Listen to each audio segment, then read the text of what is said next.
Alrighty. All right, we're here finally. Yeah. Thank you for that. All right.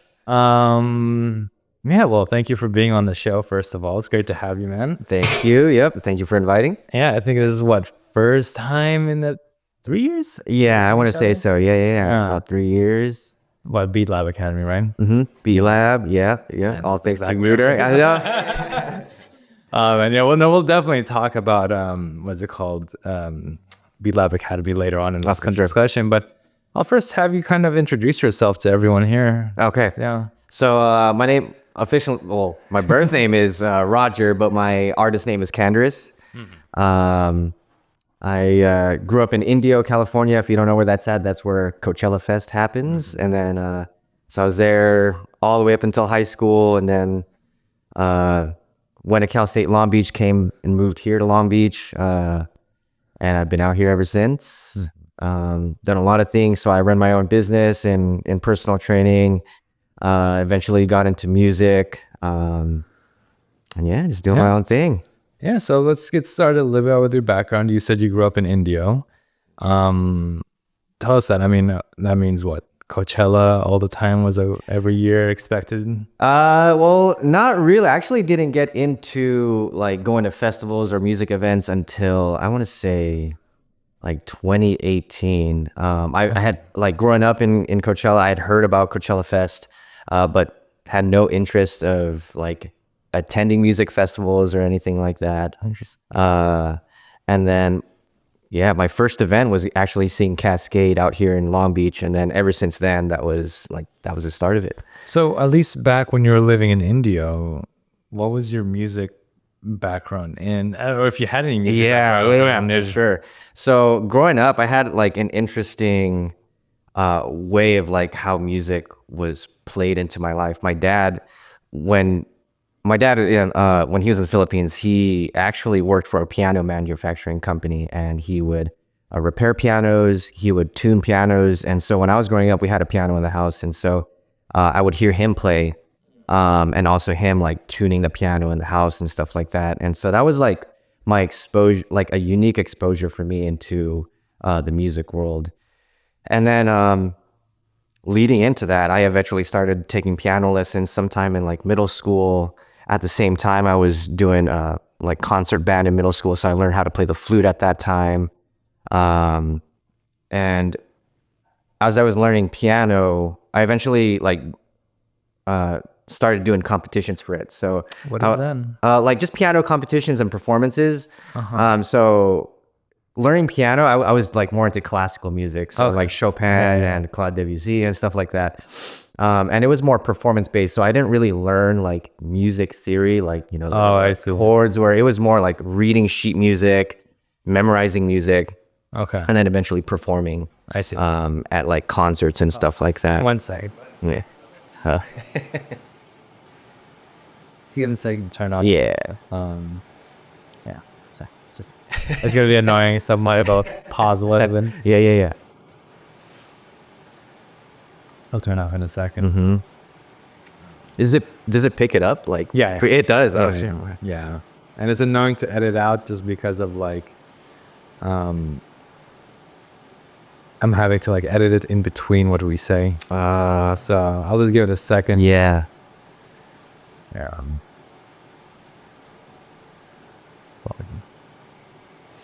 Turn off. Indio. I forgot you're from Indio, honestly. There. And but I wanted we'll talk about a little bit more about your rave days too. The rave days? Yeah. So we'll just give it a second. Yeah. Do you DJ? I know how to use a controller, but I haven't like performed. Okay. Yeah. I've performed in like front of friends and stuff like that, but not like in front of a huge crowd or anything. Okay. Yeah. Are you trying to? I would like to, yeah. Should the opportunity come up, then yeah. Well, you'll see, what is it called? His name is Brian Chang. I interviewed him last week, and he runs a collective where he teaches people how to properly DJ. Well, and it's free. Oh, really? It's all free. Oh, wow. Yeah, it's in Santa Ana. Oh, okay, yeah. Every Monday. Oh, okay. So they teach you how to use vinyl first, Uh-huh. and then you basically go through their curriculum, and then you graduate, and then that gets you opportunities for gigs. Ah. Is it Academy of DJs? No, No, it's not that one. Okay. DMI. DMI. Music Okay. Okay. Initiative, yeah. So all right, now we're back on.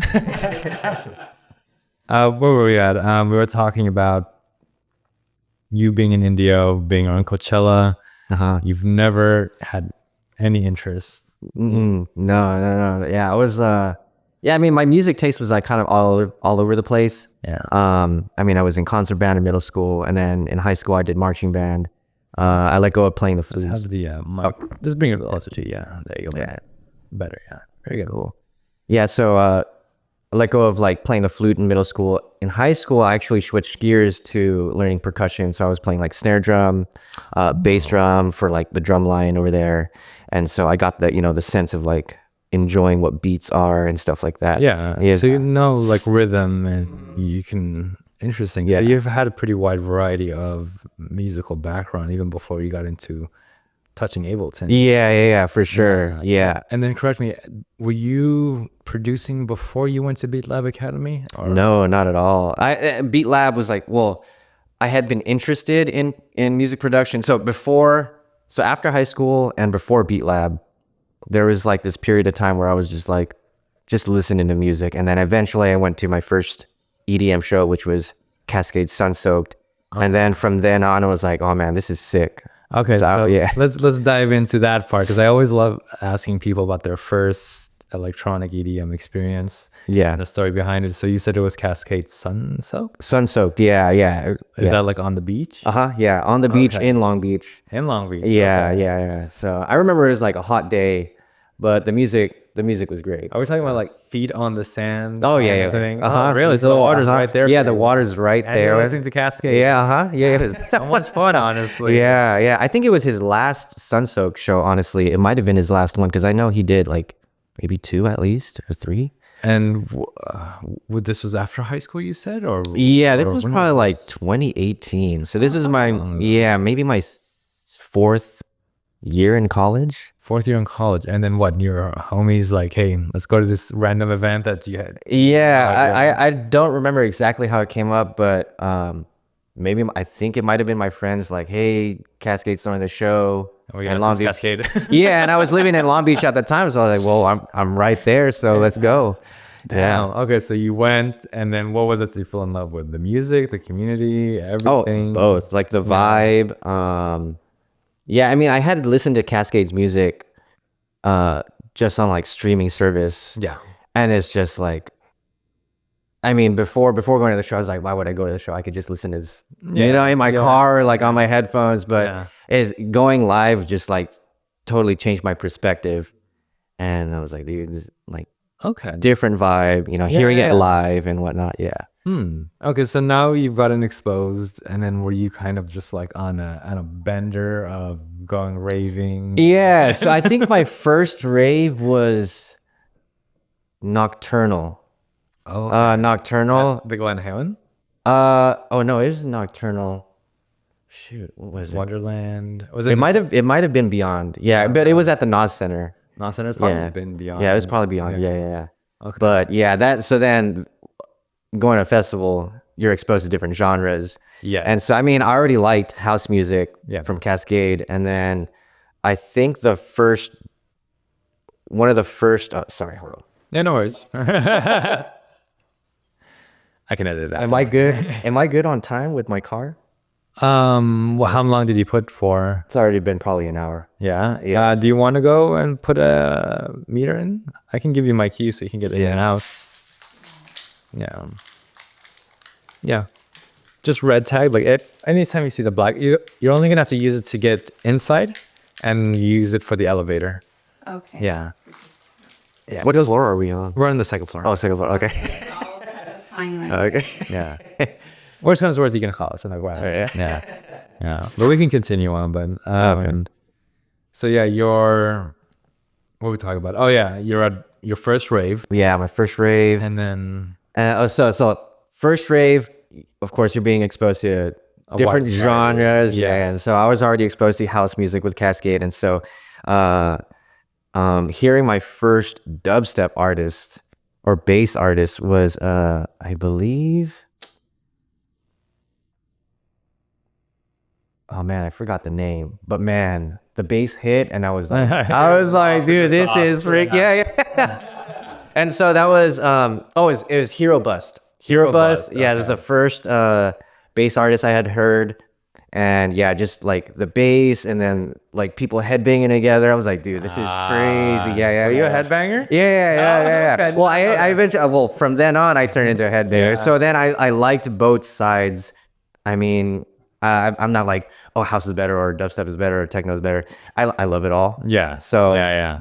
Yeah, it was just cool just being exposed to the different genres of electronic dance music at my first festival. So were you pretty much more focused on the dubstep side, going to a lot of those types of shows, or did you kind of keep it equal throughout? You went to any house shows, any dubstep shows? I would say after that, I started like listening to more dubstep and bass stuff. Okay. But whenever like Cascade was playing, I was like, dude, let's go check them out. Yeah. And eventually I started going into more techno and stuff like that. It's like a little heavier side of like that kind of realm of music, you know? Yeah, that's usually the way people go. They want to like, I need something a little more bass, a little heavier, without breaking my neck. Exactly. So I like the two sides, like, you know, like just chill out and then go to the heavier stuff, let some energy out. Yeah. Yeah, that kind of stuff. Okay, so then you're more or less, how long have you been raving for? Since probably 2018. So okay, 6 years now. Yeah. Okay, we've been raving pretty much for about the same time. Oh, okay. I started in 2017. Oh, okay. Well, there you go. Yeah. Okay, cool, interesting. And then you said Ableton. Well, let's actually give people a little bit background on what Beat Lab Academy is before we get into that. Yeah. So Beat Lab Academy is essentially a school that was based off in LA that focused primarily on EDM production. We kind of dabbled in different genres as well outside of EDM, but our instructor, Yuda, who will be on the show, was the head instructor on there, but there were other instructors that we had. Nine Theory. And there was others, but they went deep into the music theory, music production using Ableton. This was during COVID or before COVID? It's probably just like towards the tail end of COVID, I think. When we were allowed to finally be like indoors with other people. Yes. I think we were still wearing masks at that time. I don't remember what. But no, yeah, I remember it was definitely like either towards the tail end or beginning. But yeah, no, you're right, because there was a point where we did do classes online. Yeah, or like a little bit for a little bit. Yeah, and then we were finally able to go in back person. Yeah. Man, I miss that school. I know. I know. Do you ever keep in contact with any of the guys? Not. Oh yeah. I actually have. I've reached out to some of the other the classmates and stuff like that. And then I actually, so when I was working on my first two songs under my Kanderous alias. I reached out to Gabe Leonard, Nine Theory. To help me like with feedback. He actually did the mixing and mastering for my first track, and then he did the mastering for my second track. He's a lot more active on social media. Oh yeah, for sure. Yeah, I love it. Just with like creative content. I love it, honestly. It's so much fun. It's like, oh, that's my t-shirt. Okay, so now we're getting to the point where Beat Lab Academy. So what motivated you to get into a whole school when you've never even touched production? Yeah, so wanting to be like, or being interested in like music production, I looked into like the different programs. Like there's it was like Icon. Like Icon and some other ones, and then also seeing the different types of like tools that you can use. There's like what is it? FL Studio, there's Ableton, and then there's all this other stuff.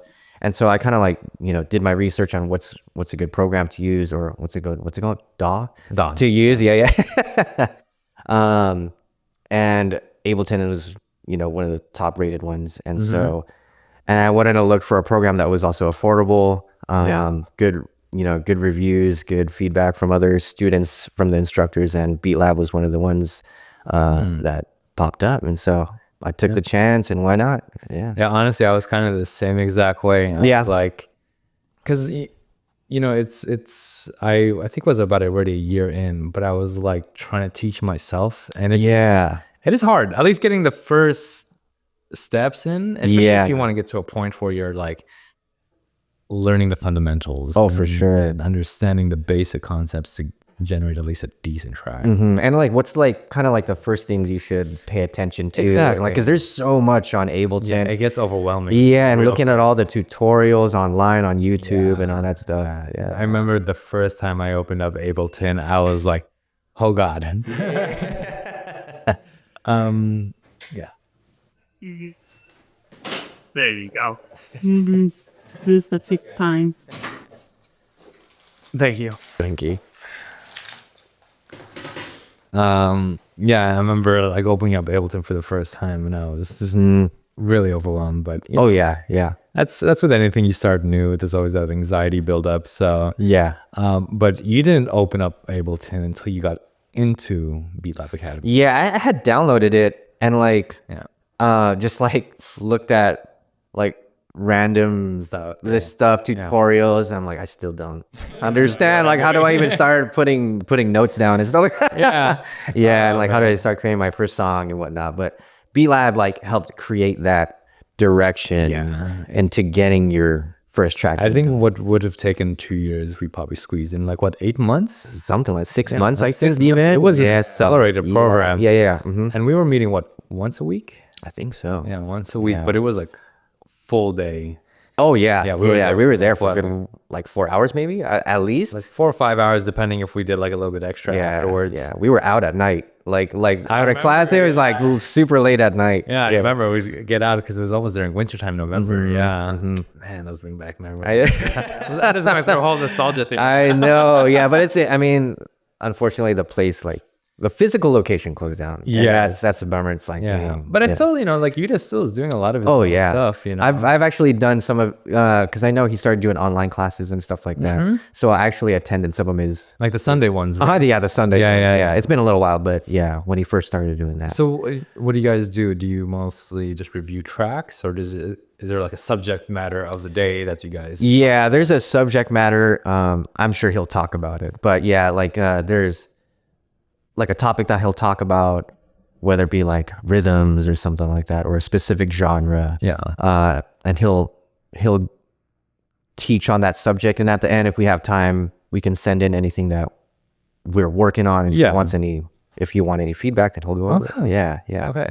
So, like, okay, we're pretty much in BeatLab Academy. We're, learning music theory. We're learning sound design. We're learning just everything under the sun that comes down to production.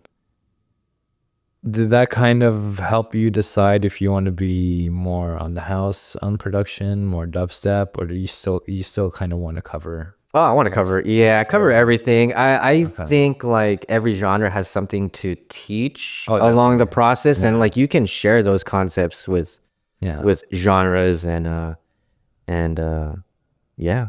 So you already have releases out. I do.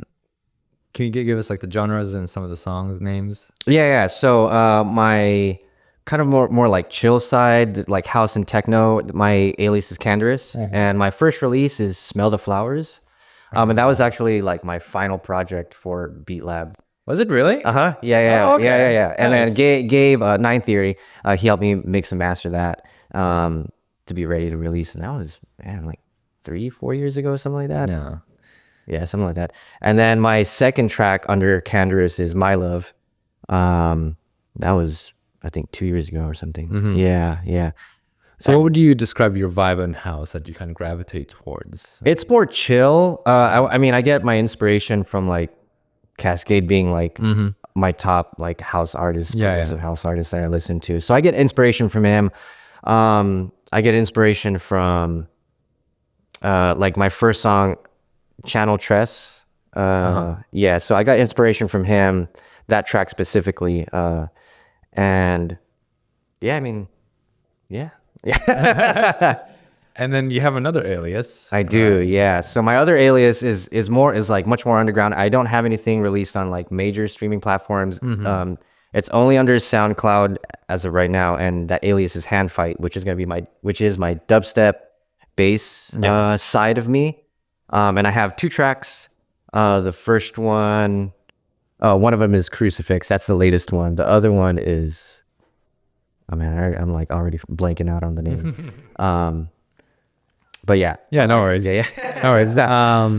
So you have them all on SoundCloud right now. What about techno tracks though? We got house, we got W. It's like the in between kind of, I guess. But yeah, I do have a couple techno tracks, like pretty much laid out production wise. Yeah. It's just now like the mixing for it and the mastering for it, and then I'm thinking like sometime 2025 next year to release them under the Kanderous name. We'll get into next year, like the plans for next year later on in the session. But I wanted to ask, with each genre, because you kind of cover a little bit of everything, what is the hardest thing about each genre for you? Oh man, I would say creating your own unique sound, like the sound design process. That's like probably the most frustrating for me. Because you don't want to sound like everyone else. Exactly. Yeah. And at least when it comes to dubstep, because the whole sound profile for dubstep is completely different than house and techno. Yeah. Do you ever use like a dubstep sample in your techno tracks? No, not really. Maybe as far as like how maybe I process the drums. Okay. Like, to give the kick the beef that it needs to kind of like yeah.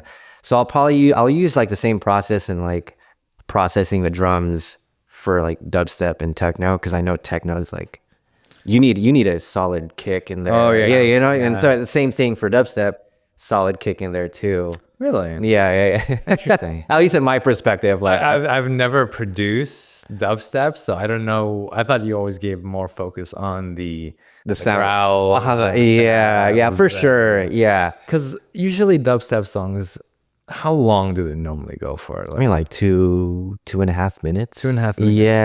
Yeah. Techno is like much longer. I love it. Yeah. Well, it's like smooth transitions. That's what I love about it. Yeah. Because at least with dubstep, it's 2 minutes is a good amount of time for that type of genre, because you kind of need to keep it interesting. You do. You need like transitions. You need the impact for the aggressive sound design. And then it's kind of making crazy out there sounds that have nothing to do with each other. Yeah. Meld, right? You do. Yeah. Like it's like really out there, but they do have to like have some cohesiveness. It can't just be like super random. Yeah. But yeah. Interesting. And then do you have any tracks coming out for your dubstep alias, you said? Next I already have some out, but just on SoundCloud. Yeah, not on Spotify or anything like that. So if you look me up on SoundCloud, I'm... I'll have all the handles. Don't worry. I got you on that. Yeah.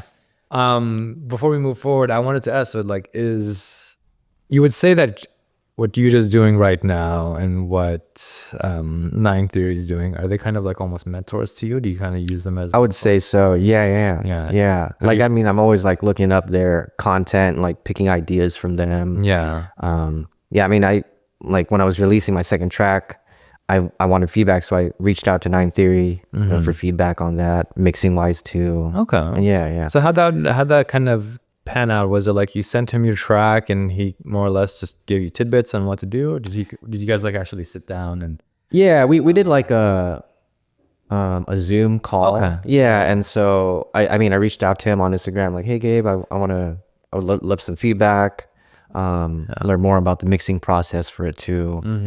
I want to be able to like, in terms of like the production side of songs, I want to be a little more independent and start like not just the production stuff, but like the mixing side, mastering side. I'll reach out to somebody for that. Until then, until I'll learn the process for it, and then hopefully get it all done. Yeah, get there and get it all Would you done. say ultimate goal for you is just to be your own mixing and mastering engineer? Probably, but I think that's gonna be a long road for me. Yeah. I mean, it is because like mixing is a science on its own. Oh, yeah, for mastering is another science. yeah. It's like you need the same amount of time as you did into the production to Yeah. as good. Yeah. That's why they have dedicated mixing. Exactly. Yeah. So at least for you're producing now, but you also have a business that you're running on top of that. I do. Yeah. I do. So I'm a personal trainer. Yeah. And I run my own studio.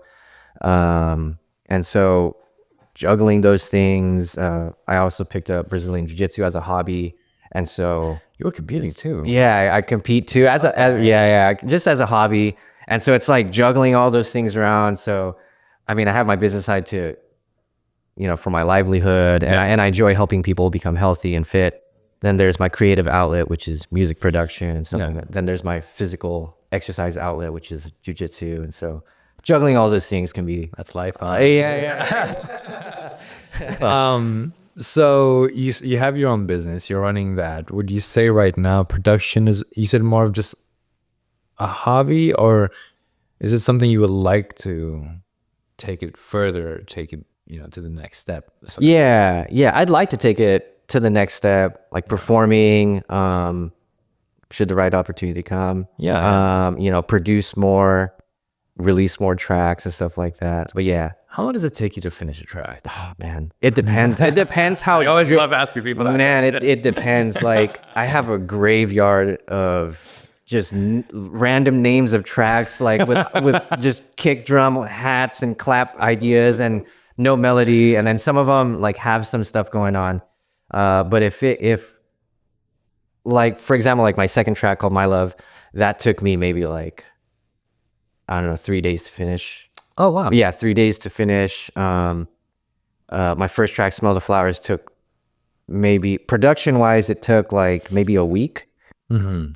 But then what like held me back was like the mixing stuff, not being confident in that. Yeah. So like it really depends how I guess driven I am with the certain sound that's provided, and it kind of motivates you enough. Yeah. If there's like an idea like, oh, I can run with this, and it'll take me like a couple days. Yeah. Okay, so by day you're running your own gym, doing your own thing. You're competing too, and now you have music. Yeah. So where do you plan? What's your priority right now? Oh, I don't know. I mean, for sure. I guess my priority right now is my business. Yeah. I mean,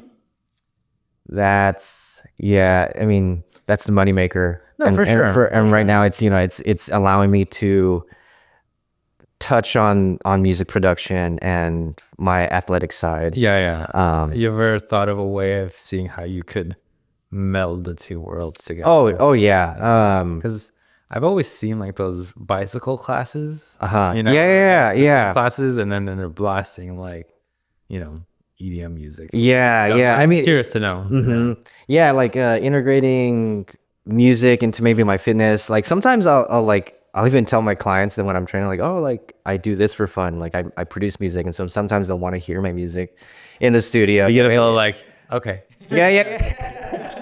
But like it's my house stuff is too chill for them to like work out. So it'll probably be like in our cool down and stuff like that.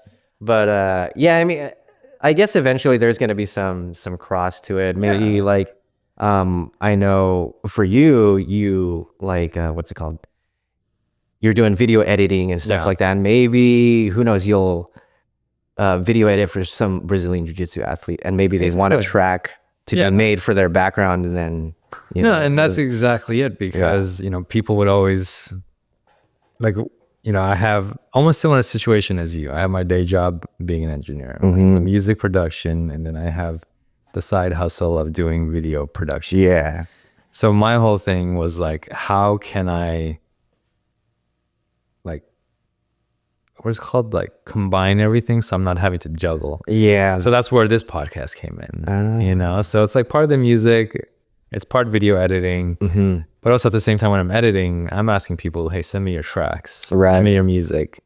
It lets me connect with people. It lets me to explore different ideas, talk about people and how they, do things. So no, it's just, I think you just have to keep looking and seeing. Who knows? Maybe next thing you know, you have a bunch of techno DJs at your gym, right? Something in common. Yeah. So now what I'm curious about is like what people don't really like, not talk about it, but I think what the industry is starting to realize is that you need a social media presence. Okay, so what are you doing? Oh, man. I mean, this doesn't have to be about music, but we could talk a bit about, how you do it for your gym. Yeah. Just in general. So like, how was that for you? Social media is not my strong suit. I'm more of like, in the trenches kind of thing. And so when I first started my gym, I wanted to have just like a little profile of like what my gym is about, what I do, how I approach it. And so I've only, I don't know, done a handful of content, and since then I've like stopped. And that's kind of how it's been with my other social media stuff. Like, I'm not on top of that. Yeah, no, that's fair. Yeah. That's fair. Yeah. But is it something that you will plan to get back into? I think so. Yeah, I know it's important, especially if I want to get my name out there for certain things. Yeah. But there's like, kind of a lot on my plate with business, music production, just like trying to get like tracks produced and done, and then jiu-jitsu and stuff like that. And then for the jiu-jitsu, like how you're training every three, max 4 days a week, but average like 3 days a week, I would say. Yeah. And you're also competing. Oh yeah, here and there. Yeah, here and there. Like every 2 months. I my last competition was probably like last month, but I'm gonna take a little bit of a break, and just train. Okay. Yeah. Okay. Yeah. So then what can we expect for next year for you? Let's talk more about your music, at least for now. Yeah. So I think for next year, like I said, a couple tracks in line. I just want to get like the mixing done and the mastering done for those.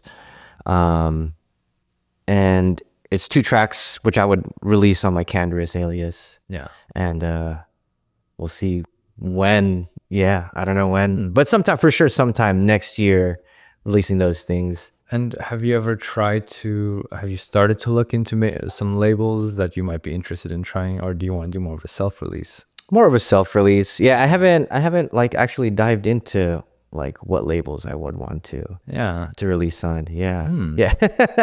Is it something you at least give it a try before? I think so. Yeah. I would need to do a little bit more research on that, as far as like, I think like what the vibe is from that label. Yeah.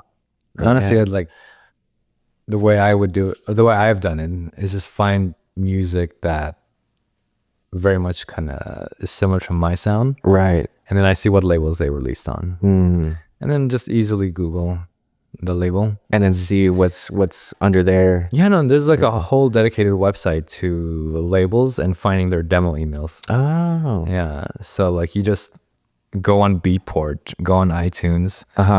You find the artist, and then, you just find the release, and next thing you know it, you find all these labels. Oh, okay. And then search up the label on Google, and then you find their demo submittals. It's not that hard. Oh, okay. Yeah. I think the tidbit that I have with it is just that you send out so many emails and no one ever replies until you get that one that says, okay, cool. Yeah. So But hey, it's being okay with like maybe that rejection part, and then You just tell yourself like, no, my music is good. We're just missing out. There's someone there for you. Yeah. That's gonna click with your music. Yeah. So you have your releases coming out next year. Do you think you'll be performing next year? I don't know. Yeah. I don't gonna be picking up. We'll see. Yeah. I mean, I haven't found like, or even like, I've kind of actively looked into opportunities. Didn't seem like the right fit for me. So we'll see what else is out there for me. No, that's fair. I think you just honestly like keep exploring your opportunities. Like I said, I have DMI on here, So you'll get a chance to listen to them and see what they're about. Oh, for sure. Yeah. And that's the whole point of this podcast, is for people to kind of explore their opportunities with different collectives. Yeah. Because there is a lot of that structure where you sell tickets, but there are a few, you just have to dig for them, that actually do really like give you the opportunity if you put in the work in a situation. Yeah. So what mixer do you use? What was it? What controller do you use? Controller. I use an XDJ RX2. So similar to like, it's an all-in-one controller. Yeah, but it's a big one, right? With Yeah. the screen and everything. Yeah. It's basically having like, the CD joystick. It's just like built all, in. built Oh, that's in. a pretty good mixer. Yeah. Or a controller. Yeah. Do you have any mixes on SoundCloud? I do. Yeah, do? I do. Okay. Yeah, and they're back from like COVID times. So like when COVID hit, I was like, well, I need something to How's do your it. dubstep? Mix of both. Yeah, a mix of both. I'm definitely gonna check those out. Yeah. It's under my Kanderous profile on SoundCloud. Yeah. Yeah. Okay, so you got the mixing in the house and the job. So anything else that I want to talk about? Yeah, I don't know. Yeah. Because you're so early in your career. Yeah. So you haven't had a chance to really like experience things.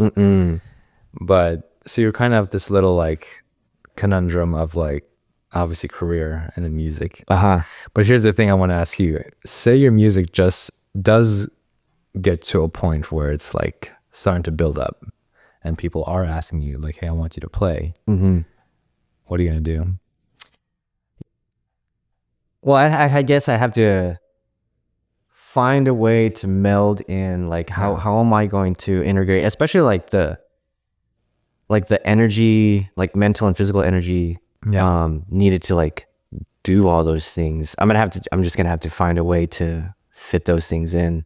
Yeah. And I'm honestly very curious to see how it pans out, because like everyone that I've interviewed or will interview is pretty much on the same boat. They have their day jobs, and then they have their nightlife, and then everyone who gets serious about it, who really like delves in, doesn't think that far ahead. Like, what happens if I actually get to a point where I need to fly out to the East Coast? But I got my meeting with my manager at 9 a.m. Yep. Luckily, I mean, for me, I work for myself, so I could basically create my own schedule. Should the music stuff really flourish, and I'm hoping that it does. I mean, I think those things are mainly like the weekend and of course in the night kind of thing. Or like the nighttime. I have the flexibility and the control to be able to condense my schedule or shorten up my schedule on my business side. Yeah, because you've been running your business for 2 years, correct? 2 years. Okay. Close to 2 years. Yeah, and then since you started, obviously it's been going good. If you're now solely like that's your career now, so congrats to you on that. Dude, thank you. So do you kind of imagine like, okay, maybe once I get employees under me and a bigger space potentially, or you expand, that you'll need less time. Yeah. And I'll have more time to be able to commit to like the music stuff. Or if the music stuff like flourishes, then I'll just have to force myself to to already make those adjustments on my business side. I think when you have that fire lit under your ass, you kind of like adjust as you go. Yeah. Would there be like a dream label that you'd want to like release on? Dream label. Let's see. Like if you had like, whether it's house, dubstep, like, is there one that in your mind, like this is like, if I can release on this, that's how I gauge success. I'd love to release under night mode. Night mode. So there's a video game streamer or just YouTube streamer, also on Twitch, Jericho. And he created his own label because he's like really deep into the music industry. And I found out about him from my brother, who like watches his streams all the time. And he's had some like incredible like releases under his label. And I I like his stuff. Night so- Mode is what genre? Man, kind of like a multitude of genres. It's more like house, techno. Okay. Yeah. And so I'd like to release like my house and techno stuff on that side. And as far as dubstep, let me think. Like, I don't know, Excision's label. What's his label? You don't know? Not familiar with it. Shoot, I'm like blanking on the name. It's all good. Yeah, I'm just curious. Yeah. I didn't know he had a label. Yeah. There's Murata and his, I know Murata. his Malignant label. Yeah. So I know that. Yeah, I'd like to release stuff on his label. I'd be interested. So yeah. Are you still active in terms of this, like the whole like EDM community and like going to events and raving? A little bit. I'm gonna be going to Apocalypse. Where's it at? Also at the Queen Mary. Oh, yeah, the it's from dubstep. Rugged. Yeah, It's yeah, like the hard style dubstep. dubstep. Yeah, Is it mostly dubstep? Yeah, mostly dubstep. Okay. Yeah. I don't know. Like 99% of it. What, 6 hours? I don't even know. Probably 6 hours, 7 hours of dubstep music. You ever been in the neck brace just from all the headbanging? Not neck brace, but man, yeah, my neck's been like hella sore before. But yeah, after that, I don't know what event. Yeah, but the last event I've been to, like smaller events at the OC Circle in Huntington Beach. Oh, I love the Circle. Yeah, one of it's my a favorite cool venue. venues. It's a cool venue. I played there. It was great. Oh yeah? Yeah. So what? Man. I should have invited you. Oh man, no, it's all good. It's like, if you play again, just let me know. I got you. Yeah. Okay. Yeah. So, but what motivates you then? Obviously, like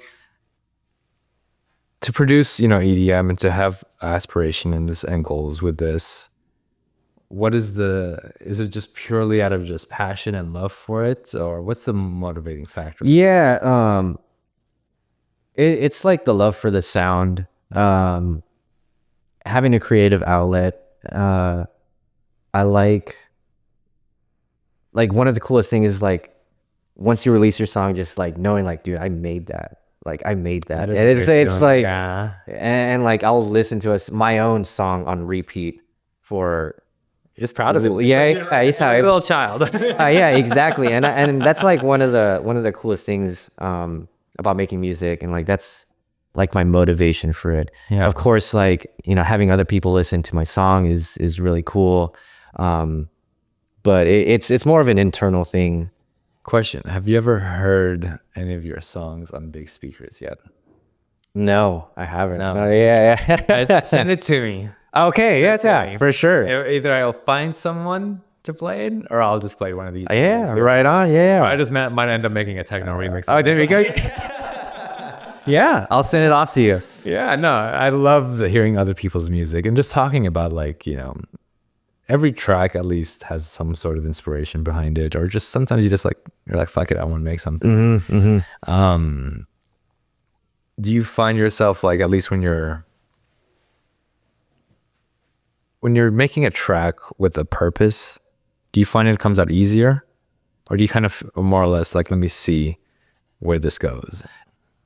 It's more of like, let me see where this goes. Like I have an idea of like maybe what kind of genre I want to make. Yeah. And then like, for example, when I was coming out with my track, My Love, I was just like looking through my sound bank, and then a synth sound came up and I was like, dude, this sounds sick. Yeah. And so I just laid it down on the DAW and then added drums, and I just took it from there. Whatever sounded good. Yeah. And eventually. Well, I mean, I've listened to some of the techno tracks that you've made. Not all of it. You've always only ever sent me little sample or like Instagram reels, and I'm like, this sounds really good. It's like, why aren't you releasing these? I don't know. It's like the oh man, it usually comes. Yeah, it's this self-doubt. Like the mix doesn't sound good. Man, you sound like so many techno dude, producers. yeah. Are the transitions smooth enough? yeah. It's like, man, are the hats like, do the hats fit the sound of the track? It's like, I'll give you my tidbit or my word of advice. If you're at that stage, then it's done. yeah, yeah. It's done. You know, there's nothing to do Okay. because you're Like, looking for problems. that aren't yeah, there. yeah, and you're like, this the perfectionist mindset. Yeah. I always tell people, what's it called? Don't be afraid to kill your child. I think that's what they say. Yeah. It's like I learned it back in high school when you're like writing like essays and stuff, because you want to go back to a first draft, a second draft, a third draft. Same thing with music. So my teacher was always like, don't be afraid to kill your child. And in the sense that just whatever happens by the second or third, just let it go. Oh, okay. Yeah. Because at that point, you just kind of reach a point where you're no longer improving the track, you're actually degrading it. You know, That's true. Yeah. there's been many times where I've started a track, and I, revision, and it ends up being something completely different from that. Like I just started a whole new track, and then Yeah. I realized it. Yeah, you're making like a second edit. Exactly. It's like a completely different song. Yeah, so I think one best thing I can always give, because I've 5 years we've been producing now. How long have you been producing for? About the same? Up around the same. Yeah, Yeah. like since we started Beat Lab. Yeah, pretty much. Yeah. So best thing advice I can give, at least now, because I've done mentorships with two great world-renowned DJs, techno DJs. Don't be afraid just to like move on and put it out there, Yeah. because like what you hear, you've heard time, hour after after hour. That is true. It's a completely different experience when I hear someone else's track for the first time. And when you mentioned like, oh, I have a whole graveyard, oh, like I don't know, because of the mix. When I said earlier, like you sound like every techno producer I know. You sound like every techno producer I know. And you probably do have the same too. It's like drums laid out. Oh yeah. And it's like you have like a sound in there, maybe like a synth, and then Well, every yeah. DJ has their strengths and their weaknesses. For me, when it comes to generating ideas, for days, I can come out with like great sounding. I can get that 16 bar loop ready to go.